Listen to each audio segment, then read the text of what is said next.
I was sitting in a meeting and there was somebody who was prolific. Like if Kendrick Lamar wore a suit and sold B2B software, that was this guy. This guy had lyrics. He was lyrical with his corporate slang. And it got me thinking about epic corporate slang and some of my favorite greatest hits of corporate slang. And I just started thinking, we need some more. And so I wanted to play a little game with you. So I'd like to play a game. And I texted you this. I said, I want you to think of this. Think of corporate slang that doesn't exist, but it should, because we're innovators here on the podcast. And I want to come up with some slang. I think it would be a fun claim to fame if we could just make something stick with corporate slang. So I say we go back and forth like a rap battle with this is corporate slang that doesn't exist, but it should. All right. You have more than me. I came with about 4 or 5. You have a bunch of them. This is right in your wheelhouse. So let's see what we can do though. All right. So the first one is going to be, this is the first one. One man's Thanksgiving is another man's Thursday. And this is for any situation where you are, when somebody's really excited about something that to you is just normal or even lame. But hey, it's their Thanksgiving. It might just be Thursday to you, but it's their Thanksgiving. So it's kind of a way to throw shade in a corporate setting when somebody's overly excited about something that's actually just normal or average. And you just say, hey, man, one man's Thanksgiving is another man's Thursday. And you just plant that seed and you just leave it with them. And they'll realize later that they just had shade thrown at them. And that's a phrase that you need to use. And when someone is like, wait, what? And you're like, wait, you don't know what that means? You know what they say. Yeah, like it's just one of those things they say. Yeah, like when I was a kid, I thought it was go out there and break an egg, not go out there and break a leg. You know what I mean? So we'll make that a phrase. Or instead of cat-like reflexes, I thought it was Cadillac reflexes. This is not even corporate slang. These are just like stutters that you had. Yeah. So I used to say for years, like, go out there, have fun, break an egg. So that's how you need to use this phrase. All right, I've got one. All right, we're gonna call it bubble wrap, as in when someone, like, do you have any employees that are overly sensitive, and when you bring news to them, you have to be like, how are we gonna phrase this? So it's like a verb, we got to bubble wrap this. Yeah, like, all right, we have to tell this guy about this thing, but we got to bubble wrap his ass, and we got to bubble wrap this phrasing, and we got to figure out how we can deliver this so it doesn't like totally crush him. Instead of just saying, "Hey, we're not doing that anymore. Your idea sucked." We got to bubble wrap it. So we got to bubble wrap it. Okay, so it's actually like it's like, I like what you're saying. You're right, but we're gonna need to bubble wrap that before it goes out. Yeah. So you have to say it in a more sensitive way, not to freak a particular person out, because that person, when you talk to them, you got to bubble wrap them before you talk to them. So we're going to call it bubble wrap. I like that one. That's strong. All right, I got another one. Aloha mora.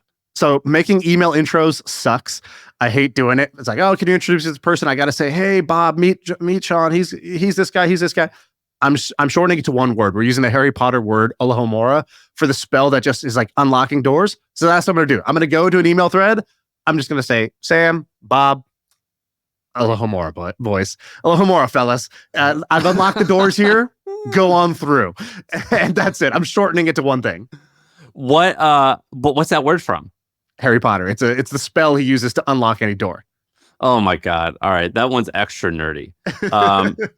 All right, I've got another one. All right, so you know how on the Google Calendar, the default is typically 30 minutes? Mm-hmm.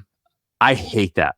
So we're going to call this, or we're going to say, so we're going to use this word when it's like, hey, put something on my calendar and let's sync storm it. We're just going to sync storm it. So it's by default, it's a 5-minute meeting. So let's just sync storm.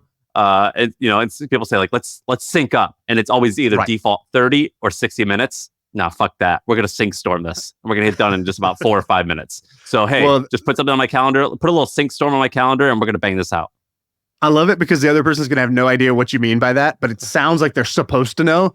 So yeah, no problem. Love sync storming. It's one of my favorite things to do. And they're going to walk away and be like, what the hell am I supposed to do here? We got to sync storm this son of a bitch. It's also nice because it's a way to like, it's the equivalent of dating a first date and being like, they're like, hey, let's grab dinner. And you're like, let's do drinks. Yeah. Right? It's actually that. Yeah, you got to sync storm it. All right, what do you have? All right, we got to crash the boards here. So this is a sports one that's going to be used in the corporate setting. So it's when you're emailing people, but you're not following up hard enough. So you're emailing a prospect, you're trying to do a sale, and you notice there's just no follow-up. There's no follow-up email. So either you could just use it, like, when you're following up, you could be like, hey, I'm just crashing the boards here. Or you could tell your sales team, be like, hey, we really got to crash the boards here, fellas. And they know, oh, that means we got to really just follow up stronger. I used to use the word blitzkrieg when referring to that. And then I realized that referencing World War I, World War II, Germany and their military tactics probably wasn't the best thing. And so you're a little too blonde hair, blue eyed to be using that one. Yeah. We have to bubble wrap blitzkrieg and use crashing the boards. Exactly. That's pretty good. You got another one? Yeah. So let's do. All right. So how when you have a meeting, and oftentimes, even if it's a good idea, it turns into a vote a lot of times, where it's like, look, not everyone thinks that's a good idea, so we're not going to go with it, even though a lot of times the non-popular choice is the good one. And so what you do is you try to be political and get people on your side before the meeting. And so they vote for your idea or whatever. We're going to call that landsliding. Look, we're going to have a meeting, but we got to landslide this in advance. And so we got to get everyone to vote for our side, and we got to landslide this meeting. This idea needs to get landslid. So we're going to call it landslide. That's powerful. I like that. All right. This is when you got an employee who it's sink or swim. You got somebody new and you need to really figure out what they're made of. Are we boiling eggs or potatoes here? And it's a way to ask about somebody what they're really made of. Because when a potato starts out really hard, but if you boil it, it gets soft. But an egg starts out soft, but if you apply some heat, it gets hard. And you want eggs. You don't want potatoes in your company. And so that's where you put that out there. And it's when times are getting tough and people are wilting, they're folding under the pressure, under the heat. You just got to ask, are we boiling eggs or potatoes here? That's a good one. I think that's an old phrase from the South. Haven't I heard grandpas say that? Have you ever heard that? I have not, but maybe I've been told I have an old soul. So maybe that's where that's a good one. All right. This is the last one that I have. We're going to call. All right. So, you were just in a meeting where a guy was saying a lot of jargon, or oftentimes you'll be in a meeting and people are lying. They'll be like, well, we're doing great. And it's like, well, we're not really doing that great. And so for that, we're going to use the phrase bullshit bingo.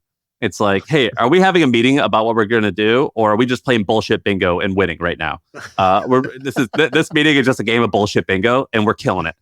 And so, yeah, it's like, Sean, look, you're telling me all this nonsense. I think your board is full for bullshit bingo. This is just nonsense. And so we're going to call it bullshit bingo. I like that one. It's a way to call someone out, but because it's an alliteration, it just bubble wrapped it just enough. Yeah. Bubble wrap is the real winner here. It sounds like. All right, I got one last one. This is similar to situation where we're trying really hard, but we're working on the wrong things. Feels like we're just massaging elbows here. It's when you're working on a problem and you're working really hard, but you're working on something that doesn't really matter. There's not enough meat on the bone there. And so you're just massaging elbows. It's the wrong place to be applying the effort. I like that one. But you have one more that I think you should finalize with, the one about a tree. Yeah. So this one came from Diego because I was brainstorming with him, and he goes, it's when you have an employee. Okay, so the phrase is, I think we're trying to teach a fish how to climb a tree. And it's when you have an employee and you put them in a position that's not really their core strength. They're great as a fish, but they need to be in water. And you put them in a position, maybe it's a technical person, you got them on sales calls, and we're trying to teach a fish how to climb a tree here.